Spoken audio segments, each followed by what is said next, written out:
You're not allowed back home anymore. My father replaced the locks, handed my house to my sister. Sound of a single, sharp intake of breath, then a slow exhale, maybe a subtle, dramatic swell of music.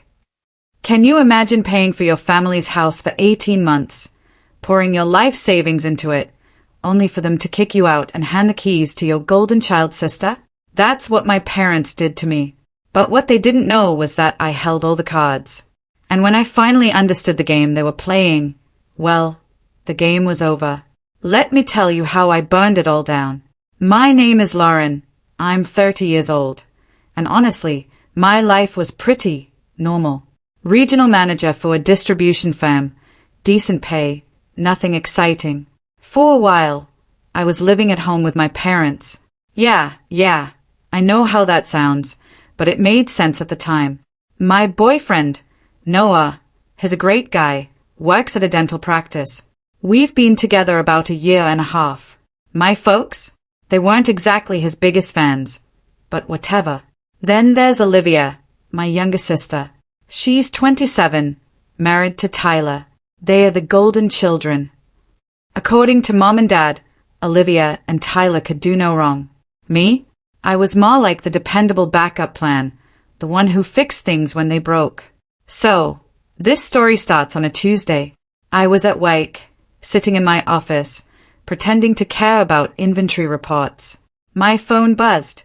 It was a text from my dad. It read, "You are no longer welcome at home. We replaced the locks. Your stuff is in the garage." My world just stopped. I stayed at that message for what felt like forever, reading it over and over.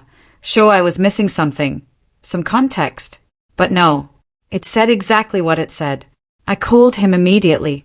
He picked up on the first ring, like he was waiting for it. "What the hell is going on, Dad?" I practically shouted.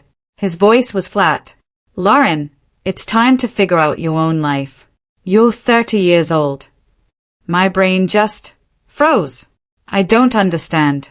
What have I done? "Your mother and I discussed this. Olivia needs the room more than you do."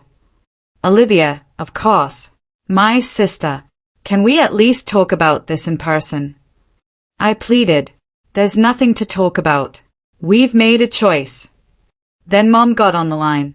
Her voice was ice cold, colder than I'd ever heard it. "Lauren, your sister is starting a family. She requires steadiness. You've got plenty of time to organize your life." "Mom, I live there. Where am I supposed to go?" The panic was rising in my throat. "That is something you will have to work out. Olivia and Tyler need this place." Tyler, her husband, a guy I'd met maybe 3 times. "This is ridiculous. You can't just kick me out without warning." "We can, and we are," she shot back. "Your father has left your possessions in the garage. Don't make this more difficult than it needs to be." And then she hung up. I sat there, in my office, feeling like I'd been hit by a truck. My assistant manager, Connor, asked if I was okay. I just mumbled I needed to leave and walked out. Noah and I drove straight to the house. My home since college. I pulled up across the street and just sat there, watching. Tyler's lifted Ford, obnoxious LED lights and all, was in the driveway. Olivia's car too. Through the living room window, I could see them, moving around, like they owned the place. I tried my key. Nothing. The mailbox had Olivia and Tyler Cooper, where the Hayes family name used to be. My bedroom window. New curtains. Everything I owned. Just gone. Suddenly, the front door opened. "Tyler. Hey, yeah, your dad mentioned you might stop by. Your stuff's in the garage. Side door's open." He said it so casually, like it was perfectly normal. "What the hell is going on, Tyler?" My voice was trembling. "Look, I don't want any drama. Your parents agreed to give us the house. We're grateful, but this is between you and them." "Give you the house? They can't just give you the house I live in." He smirked. "They own it. They can do whatever they want.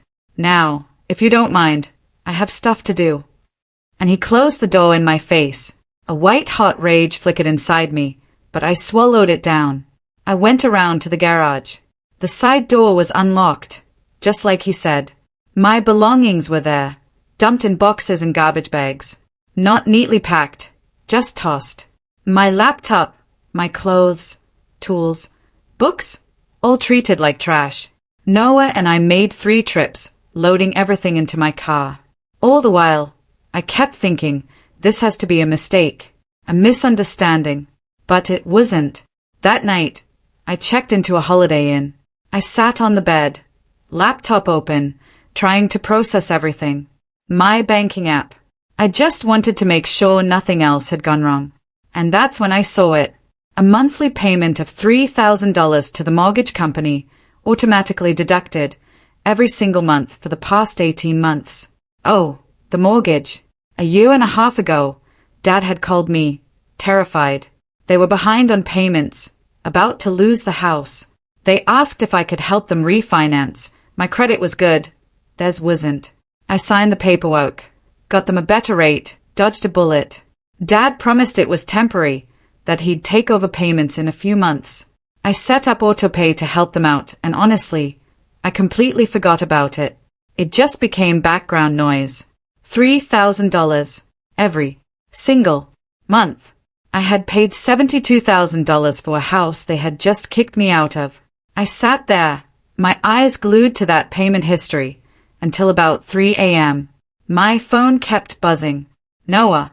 I finally picked up. Where are you, Lauren? I've been worried sick.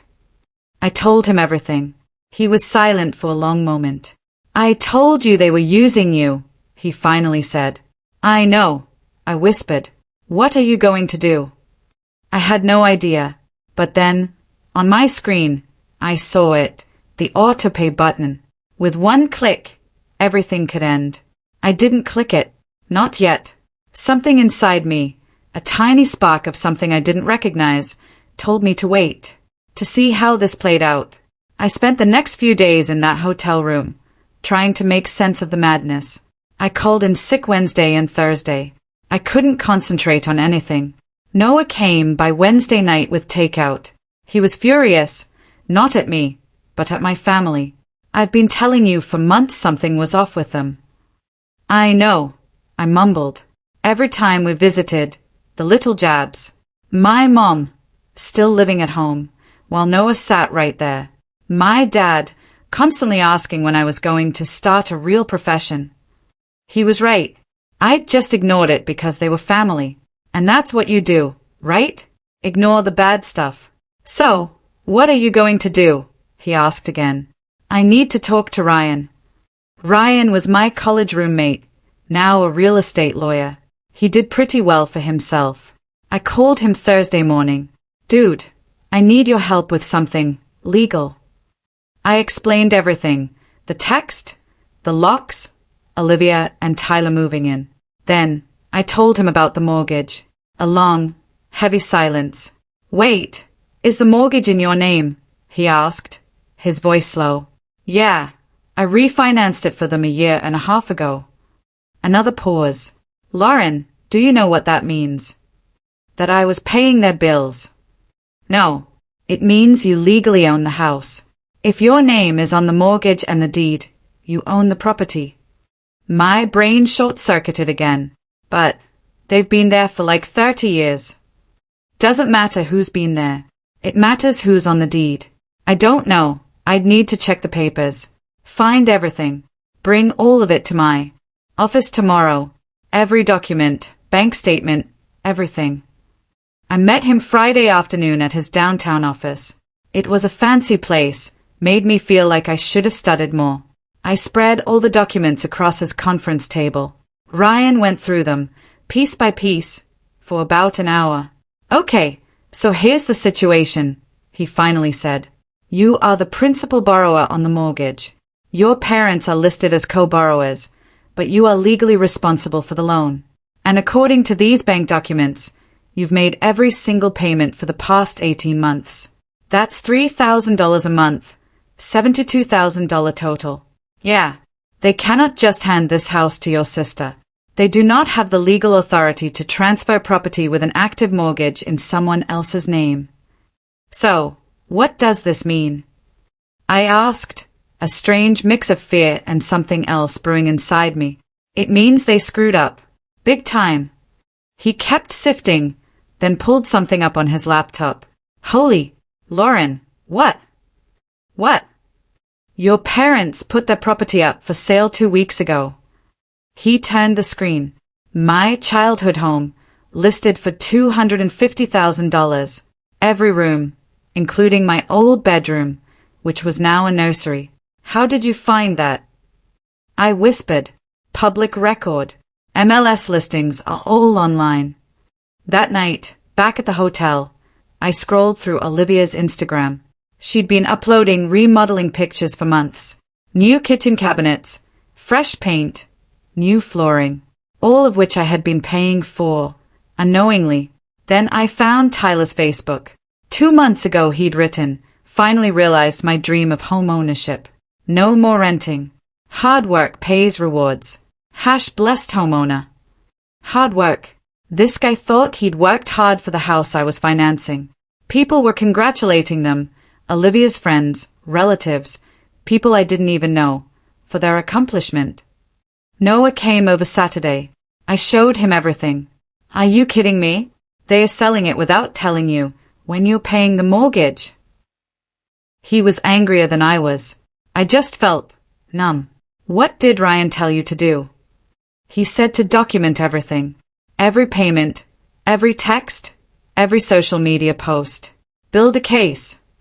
So, that's what we did. I spent the entire weekend gathering records, bank statements, screenshots of Olivia and Tyler's posts, text conversations from my parents. My Aunt Diane mentioned that Olivia's wedding last year, at that fancy venue, was paid for by my parents. They'd even told everyone. I remembered.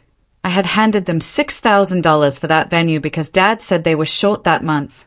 Then I saw another post from Olivia's wedding day, so grateful to my amazing parents for making this day possible. No mention of me. Of course. Ryan called Sunday night. I did some digging. Vanessa Cho is the realtor your parents are using. Prestige Realty. I called her office, said I was a prospective buyer, asked about the property. She told me it was virtually paid off. Just some minor paperwork to do. But that's not true. I exclaimed. Exactly. Your parents lied to the realtor about their mortgage. That is fraud, Lauren. If they try to sell this property without disclosing the existing loan, they are breaking the law. I sat there that night, staring at my banking app. That autopay. Still waiting. $3,000. Set to go out in 2 days. The house listing was still active. They were showing it to potential buyers, planning to take the money, while I kept paying. Ryan had texted, "Don't cancel your payment yet. Let's see what they do first." But I was finished waiting. Monday morning, I logged in and canceled the autopay. Then, I waited for them to notice. The first thing I did after that was find an apartment. I wasn't staying in that hotel forever. Found a nice 1-bedroom across town. Nothing special, but it was mine. We signed the lease on Tuesday and moved in Wednesday. Noah helped me unpack the boxes from the garage. Most of my stuff was okay. Some things were broken, but whatever. How does it feel? Noah asked, looking at me. Weird. Good. Weird. I said, a small smile playing on my lips. You seem different. I have an extra $3,000 in my account this month. First time in 18 months. We ordered pizza that night. I sat on the floor. No furniture yet, but I felt more at home than I had in months. I checked my phone. Nothing. No texts from my family. Friday night, I took Noah to a fancy restaurant I'd always wanted to try but couldn't afford. Spent $200 on dinner and didn't feel bad about it at all. My phone sat on the table. Still no word. Saturday, Tyler tweeted a photo of himself barbecuing in my backyard. The caption, Saturday vibes at the new place. My grill. It was my grill. The one I'd put in the garage 3 years ago. I screenshot it, added it to the folder Ryan told me to keep.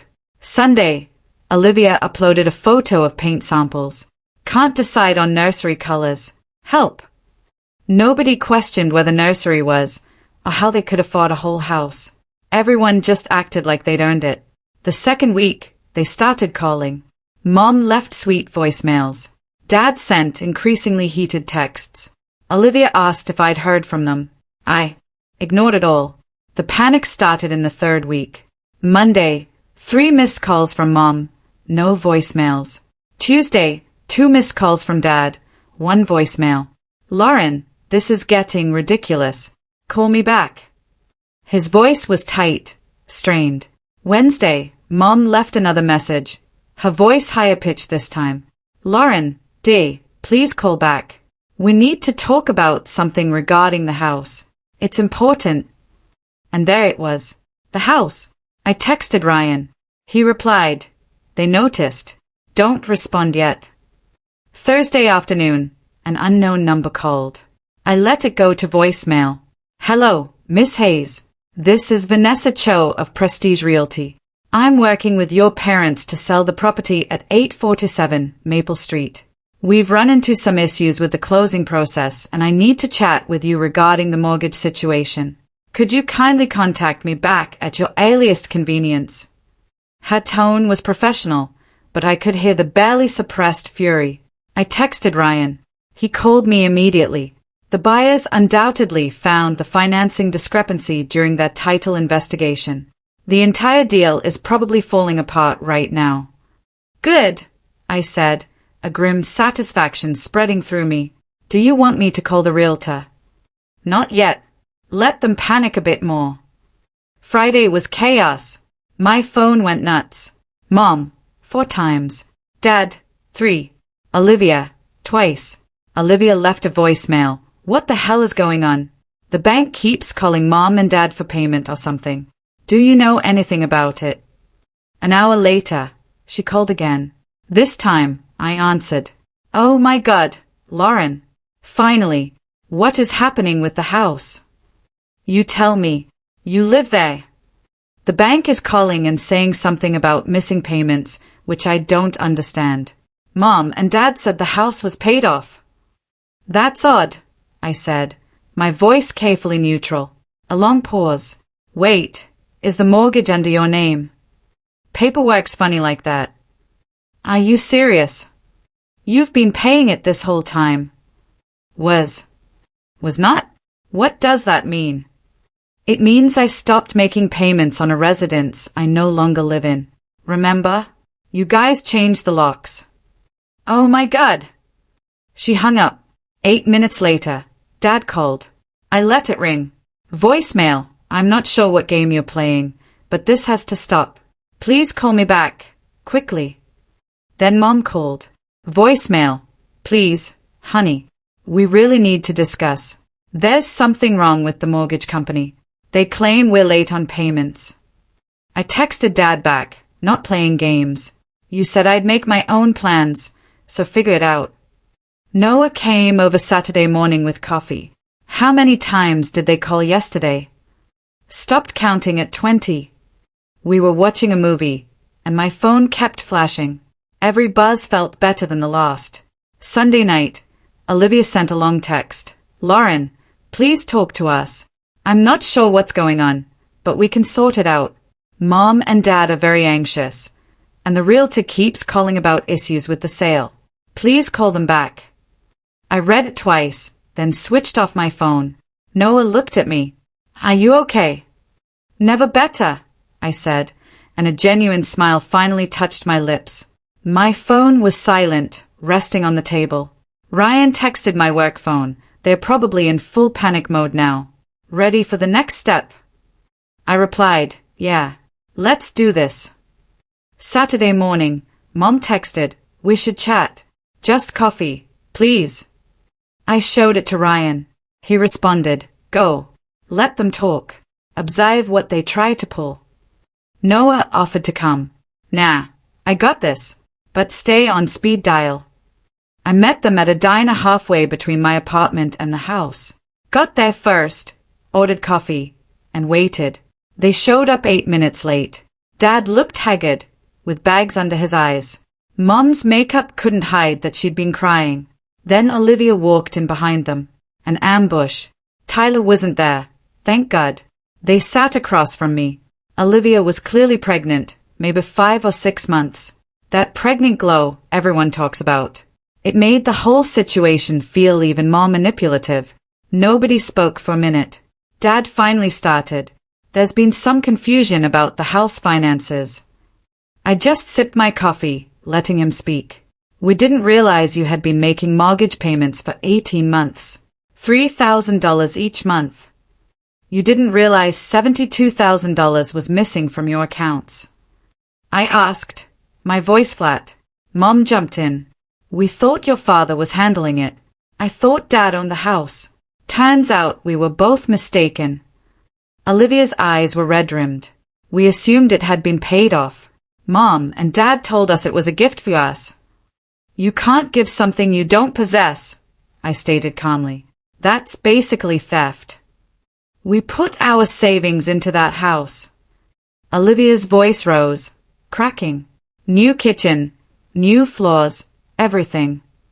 Show me the deed with your name on it, I challenged. Then show me where Mom and Dad legally transferred money to you, because the bank seems to be confused about it. She was getting so loud, people were staring. I didn't care. We're having a baby. We need this house. Congratulations on the baby, I said, a tight smile on my face. I hope you budgeted for rent. Dad clenched his jaw. Are you really going to tear this family apart over money? No, Dad. You ripped it apart when you texted me not to return and change the locks. We were angry. We didn't mean it. Mom interjected. You meant it enough to take my name off the mailbox. You meant it enough to give Olivia my room. You meant it enough to try and sell the house I was paying for. Mom couldn't say anything, just sat there. We raised you better than this, she finally managed. You raised me to pay my own way. That's exactly what I'm doing. Olivia was weeping now. What do you want from us? Nothing, I said, my voice cold and clear. I don't want anything from you anymore. Dad leaned forward. Will you just let us lose everything? You aren't losing everything. You never owned anything in the first place. That's the whole point. I dropped the bomb. The bank began foreclosure proceedings. You have about 3 to 5 months until the auction, depending on how quickly it proceeds. Better start looking for an apartment. Olivia lost it. You're making us homeless. No, I said, watching her carefully. You made yourself homeless when you moved into a house nobody in your family actually owns. Tyler called Olivia's phone right then. It sat on the table between us. I could hear him through the speaker. Babe, what's up? Did she agree to help? Olivia was too hysterical to answer. Mom tried the guilt trip. Please don't do this. We are your family. Family doesn't change locks. Family doesn't erase people. You wanted me gone. Congratulations. You got what you wanted, and I got my $3,000 back every month. Olivia wiped her eyes, glaring at me. I will never forgive you for this. Yeah, I said, standing up. Well, same. I put $20 on the table for my coffee. For what it's worth, I genuinely cared about you people. In the past tense. Mom grabbed for my arm. Please, you mentioned Olivia's need for this residence. She needs stability. Well, I needed a family, I said, pulling my arm away. And you picked the house over me, so now nobody gets either. Olivia stood up, pointing. You're choosing money over family. No, you picked the free house over your sister. I'm just deciding to stop paying for it. I walked out. My hands were shaking, but I kept walking. I got to my car, sat for a second, and watched them through the diner window. Olivia was having a full-blown meltdown. Dad held his head in his hands. Mom was on the phone, probably calling other family members to complain about me. I texted Noah, it's done. They know everything now. He replied instantly, how are you feeling? Pretty good. I typed back. I started the car and drove back to my apartment, with my name on the lease, my furnishings, my rules. 20 minutes later, my phone started blowing up. Aunt Diane, Uncle Jim, relatives I hadn't spoken to in years, all asking what was going on. I sent them all the same thing, screenshots of my bank statements, Dad's text telling me not to come back, and a copy of the house listing. Let the facts speak for themselves. Most of them stopped asking questions after that. That night, Noah brought over Chinese food. Your sister posted on Facebook. What did she say? Something about familial betrayal and fraudulent individuals. Very ambiguous. Her friends all commenting, asking what happened. Yep. Did she say my name? No, but it's pretty obvious. Let her post what she wants. I have receipts. We ate on my actual couch, which I'd bought last week. Do you think they'll keep trying? He asked. Probably, but I'm done responding.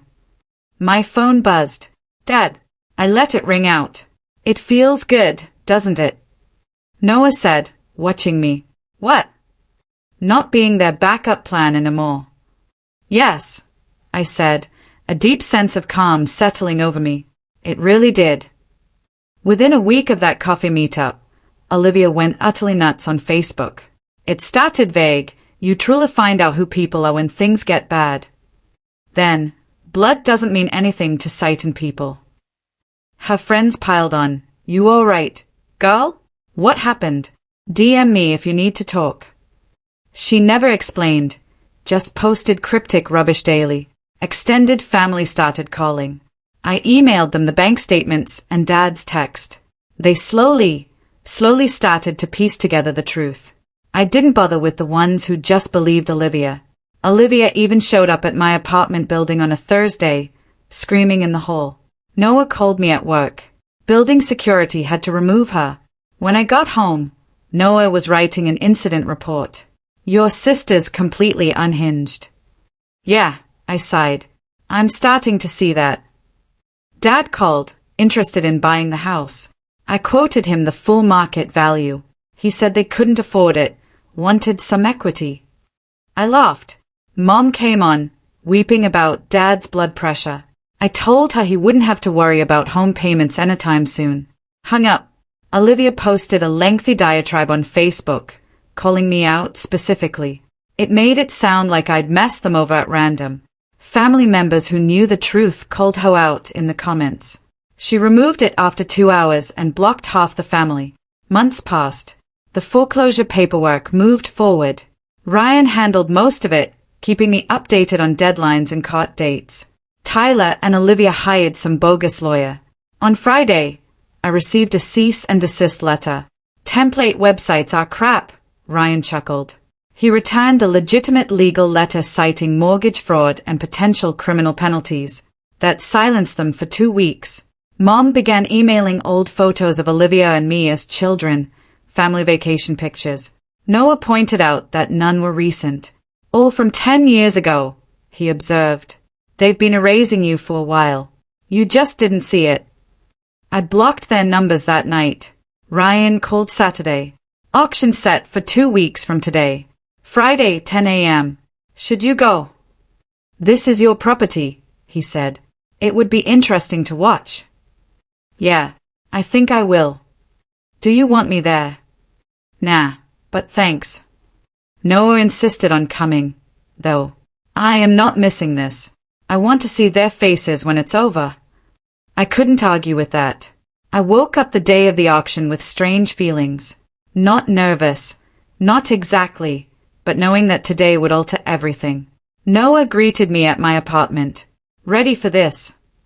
As ready as I'm going to be. The county courthouse steps. 10 a.m. We arrived 15 minutes early. The place was busier than I imagined, maybe 15 people with files and clipboards. Mostly real estate investors. You could tell. Vanessa Cho, the realtor, looked exhausted. She came over and actually apologized. Said if she'd known the truth, she never would have taken the listing. I just nodded. 9:55 a.m. My relatives showed up. Tyler's ridiculous, lifted forward. All 4 of them stepped out. They looked awful.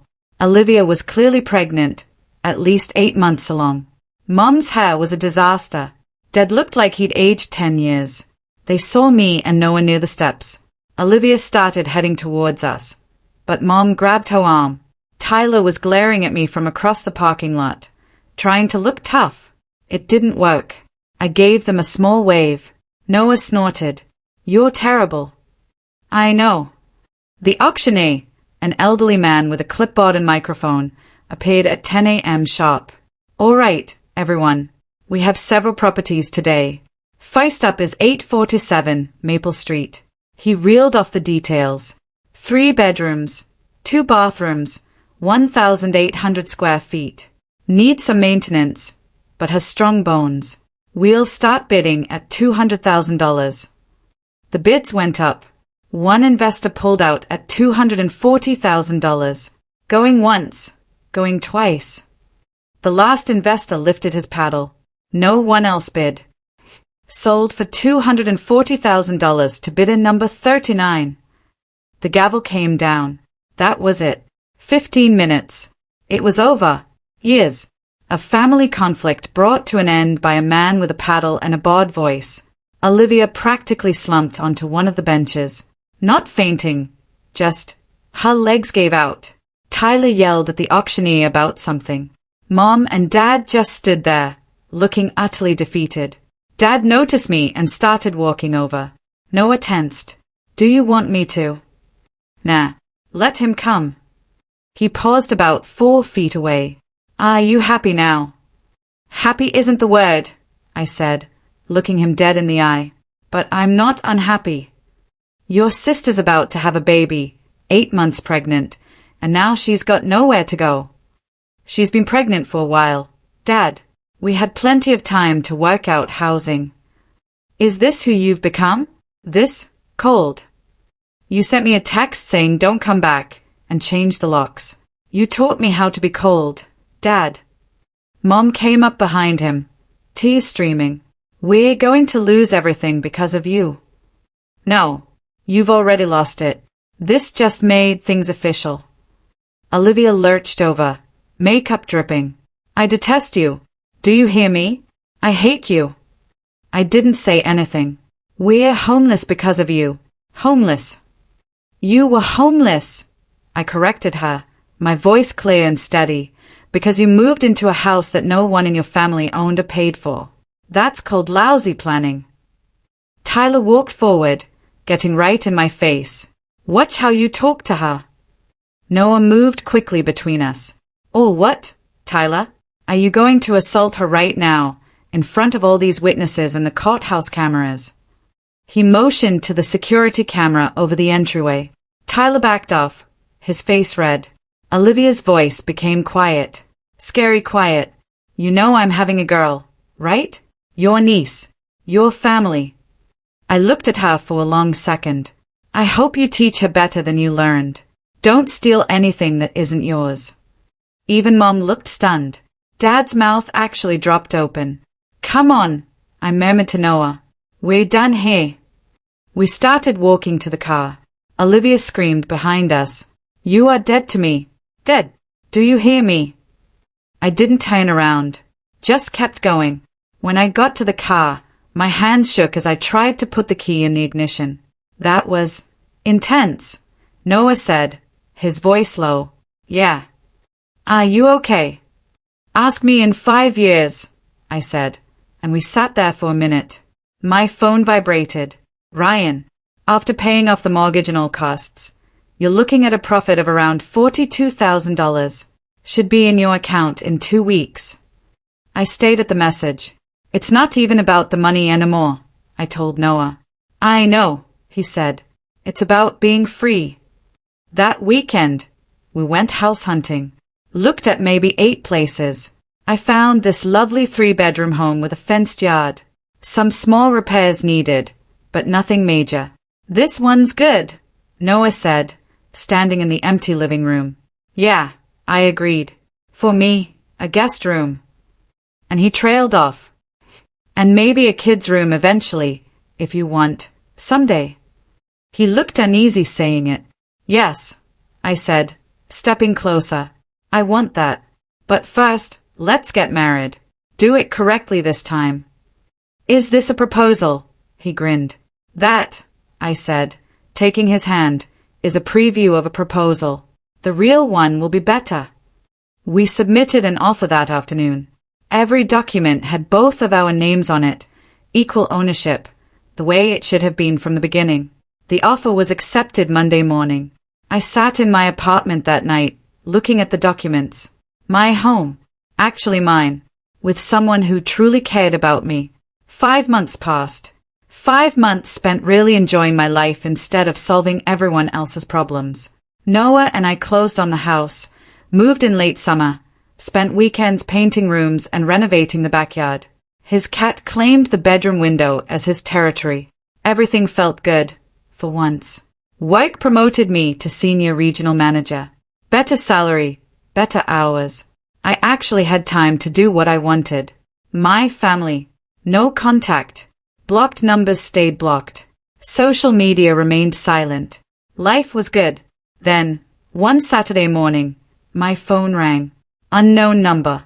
I almost let it go to voicemail. Something made me answer. Lauren, it's Olivia. Her voice sounded different. Exhausted. Defeated. What do you want? My voice was cold. Please don't hang up. I need to speak to you in person. Please. Every instinct screamed no, but I was curious. Where? The restaurant on 5th Street, the one by the old mall. When? Today, if possible. I know it's last minute, but please, come alone. Okay, I said, surprised by my own word. Thank you. She hung up. Noah was making coffee in our kitchen. That was Olivia, I said. What did she want? I don't know. Meeting her at that diner on 5th. Do you want me to come? Nah, but thanks. I got to the restaurant at 12:55. Olivia was already there, in a booth. She had the baby with her, a tiny girl asleep in a car seat carrier. Olivia looked weary, not just new mom exhausted, but defeated, tired in her soul. I sat across from her without saying anything. Thanks for coming, she mumbled. I nodded. This is Grace. I looked at the infant. She was cute, I guess. Maybe 4 months old, getting plump. All babies kind of looked the same to me. Okay. The silence stretched. Olivia stayed at her coffee. We're in a 2-bedroom apartment on the east side, a bad area. Tyler is working 2 jobs. I'm on unpaid maternity leave. We're drowning. Mom and Dad. They moved to Florida. My eyebrows raised slightly. They said they needed a fresh start, away from all the commotion. I didn't say anything. They just abandoned us. Didn't even say goodbye to Grace. Just packed up and left. Sounds familiar, I observed. She flinched. I thought maybe if you met her, your niece, you might. Maybe what? I finished for her. Give us money? I assumed you'd like to be in her life. Why do I desire that? My voice was still flat. Because we're family. I truly laughed. I couldn't help it. Now we're family. When do you need it? She started to cry. Real tears this time. I wasn't aware of the mortgage payments, Lauren. I promise I didn't. Mom and Dad told me the house was paid for, that it was their gift to us. You never asked for proof? Never saw any paperwork. They're my parents. Why should I doubt them? Yes, mine too. Look how that turned out. I realize I messed up, okay? I understand. Tyler pushed hard for that house. He wanted to appear successful. I could have asked more questions, but I trusted them. How about the locks? I pressed. Did you know about that? Not until thereafter. Dad said you'd been odd and aggressive, so you went on your own. And you believed him. You hadn't been around much. It made sense at the time. I wasn't around because every time I visited, Tyler made comments about me mooching off them while I was literally paying your mortgage. She didn't have a response for that. The infant started fussing. Olivia picked her up, started rocking her. Need help, Lauren. The first and last month's rent for a better apartment is $2,500. I'll pay you back. I promise. No. Please. I beg you. Do you know what's funny? I asked, looking her straight in the eye. I would have helped you. Before all of this. Before the locks, the lies, everything. Then why? Because you laughed when Tyler called me a loser over Thanksgiving. When Mom thought I was being selfish by not giving them more money, you nodded along. You never called after Dad sent that text. Not once. I didn't know what to say. What about that's messed up? What about you're my sister? Literally anything. The infant was sobbing more now. Olivia's hands were trembling as she tried to prepare a bottle. I made a mistake. People make errors. You didn't make a mistake, I said, my voice steady, uncompromising. You removed me from the family while I paid for yours. That is not an error. That is a choice. Are you simply going to let me struggle? I'm going to do exactly what you did. Live my life without you in it. She was really coming apart now. Both the baby and Olivia were weeping.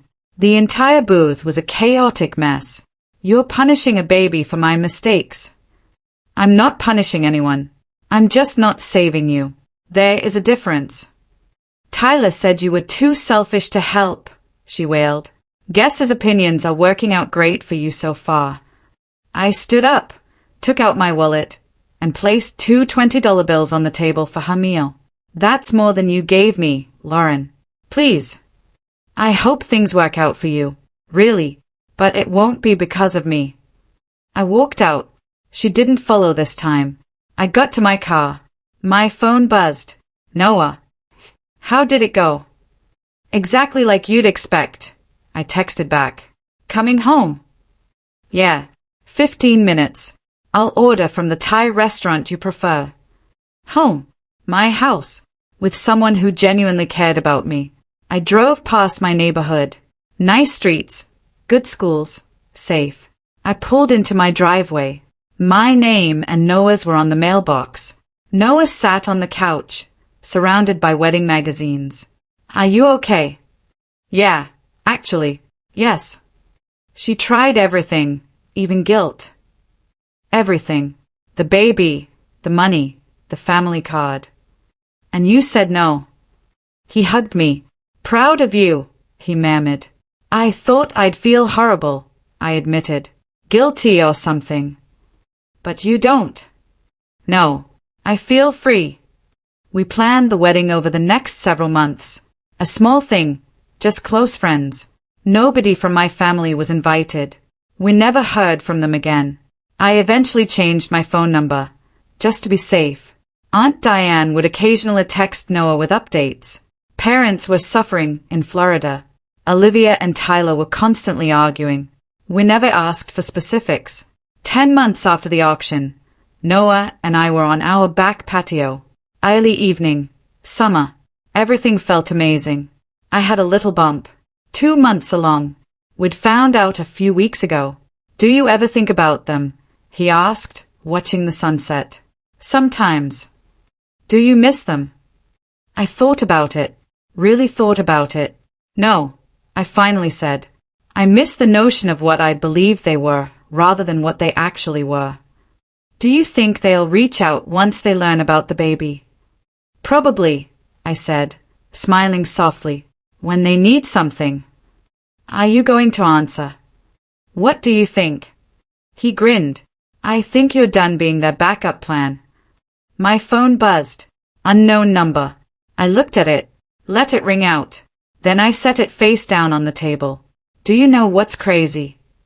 I said, leaning my head on his shoulder. What? I've spent years trying to make them proud. It turned out that my viewpoint was the only one that counted. That's deep, Noah said. Nah, I replied, a soft, contented laugh escaping me. Just true. Pause. Gentle, reflective music swells softly. I found my peace, my home, and my future, but I had to burn some bridges to get there. What about you? Have you ever had to choose yourself over the family you were born into?